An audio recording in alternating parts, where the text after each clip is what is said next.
గురుగారి తదుపరి రాశి మిథున రాశి. మిథున రాశి వారికి ఏ విధంగా ఉందండి 2025వ సంవత్సరం? 2025వ సంవత్సరంలో మిథున రాశి. మిథున రాశి అంటే మృగశిర నక్షత్రం 3-4 పాదాలు, ఆరుద్ర నక్షత్రం 4 పాదాలు, పునర్వసు నక్షత్రం 3 పాదాలు మిథున రాశి. ఈ మిథున రాశికి వచ్చేటువంటి యొక్క విధానం కనుక తీస్తే ఏ విధంగా ఉంటుంది అంటే, వాస్తవానికి చెప్పాలంటే 2024వ సంవత్సరంలో కూడా ఏం బాగలేదు వారికి, మిథున రాశి వారికి. 2025వ సంవత్సరంలో కూడా గురువు 3వ స్థానం నుంచి 4వ స్థానానికి వెళ్తున్నాడు. అంతే, పెద్దగా తేడా అనేది ఏం లేదు. కానీ ఒకటి ఏంటంటే వీళ్ళకి చాలా ప్లెజర్గా ఏంటంటే 14 ఆదాయం ఉన్నది, 2 వ్యయం ఉన్నది, 4 రాజపూజ్యత ఉన్నది, 3 అవమానత ఉన్నది. అలానే ఈ మిథున రాశి వారందరికీ కూడా ఏంటంటే 12వ స్థానంలో ఉన్నటువంటి యొక్క గురువు జన్మానికి వస్తున్నాడు. 10వ స్థానంలో ఉన్నటువంటి యొక్క రాహువు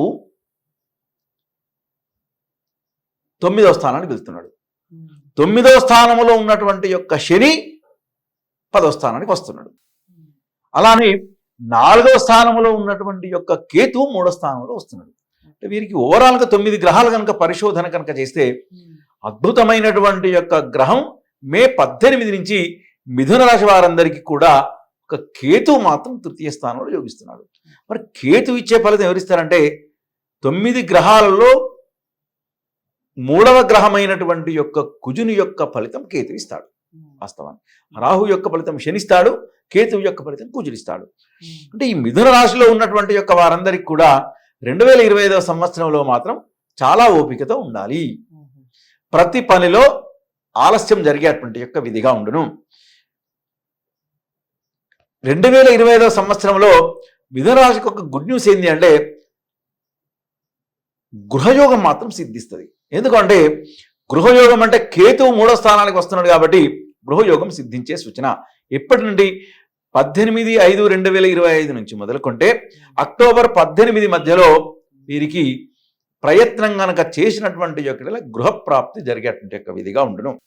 ఇకపోతే శుక్రుని యొక్క ప్రభావం కూడా 11వ స్థానంలో రాబోతుంది కాబట్టి 2025 ఏప్రిల్ 14 నుంచి మొదలుకుంటే ఆగస్టు 18 మధ్యలో ఏదైనా వివాహ ప్రయత్నం చేస్తున్నటువంటి యొక్క వారికి ముందుకు వెళ్ళేటువంటి యొక్క సూచన.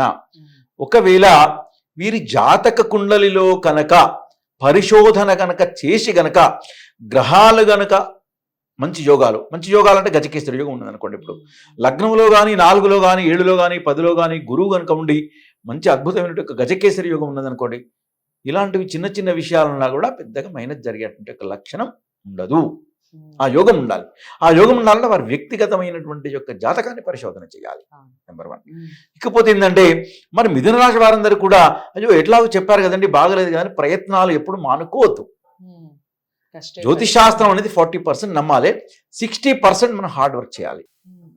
ఇప్పుడు నేను కూడా చెప్తున్నానంటే మొత్తం బుక్స్ బట్టే కాదు, సబ్జెక్ట్ నేను బాగా పరిశోధన చేసి బుక్స్ బట్టి అక్కడ పెట్టి మనం పరిశోధన చేసి చెప్పాలి.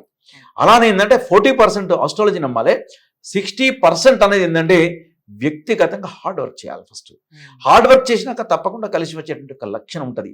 ఒకవేళ అందుకొరకు ఏంటంటే గుమ్మడికాయంత అదున్నా కూడా ఆవగింజంత అదృష్టం ఉండాలంటారు చూడండి.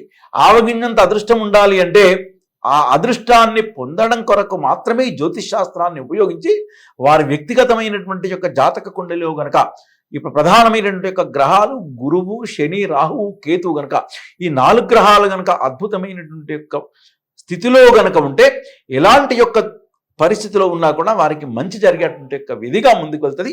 ఇకపోతే మిథున రాశి వారందరూ కూడా ఈ 2025 సంవత్సరంలో మాత్రం చాలా ఓపికతో మాత్రం ఉండాలి.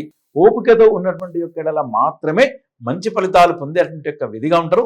ఈ మిథున రాశి వారందరూ ప్రతి వారంలో ప్రతి మంగళవారం, ప్రతి ఆదివారం, ప్రతి శనివారం, మంగళవారం, శనివారం, ఆదివారం ఎట్టి పరిస్థితిలో శని భగవాను సుబ్రహ్మణ్య స్వామిని ఆరాధించి వీలైతే అమ్మవారిని కూడా ఆరాధించినటువంటి యొక్క మాత్రం కొంతవరకు విజయావకాశాలతో ముందుకు వెళ్ళేటువంటి యొక్క విధిగా ఉంటుందని మిథున రాశి వారందరికీ కూడా మనం చెప్పవచ్చు. చాలా చాలా చక్కగా చెప్పారు, స్వీట్ అండ్ షార్ట్ గా చెప్పారు. మిథున రాశి వారు భయపడాల్సిన అవసరం ఏం లేదు, బాగానే ఉంది. కష్టే ఫలి.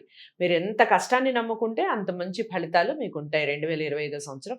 ఏదేమైనప్పటికీ దీన్ని కాదు, ముందుగా మీ జాతకాల్ని పరిశీలించుకోవాలి. జాతకాల్ని పరిశీలించుకొని దానికి సంబంధించిన పరిహారాలు చేసుకుంటే రిజల్ట్ బాగుంటుంది. మరి జాతకాల్ని దామోదర్ శర్మ గారి దగ్గరే చూపించుకోవాలి అనుకున్న వారు ఉంటే తప్పకుండా స్క్రీన్ మీద కనపడే నెంబర్కి కాల్ చేయండి. గురువుగారి అపాయింట్మెంట్ లభిస్తుంది. వీడియోని లైక్ చేసి షేర్ చేయండి. ఛానల్ని సబ్స్క్రైబ్ చేసుకోండి. తదుపరి రాశితో కలుద్దాం. నమస్తే.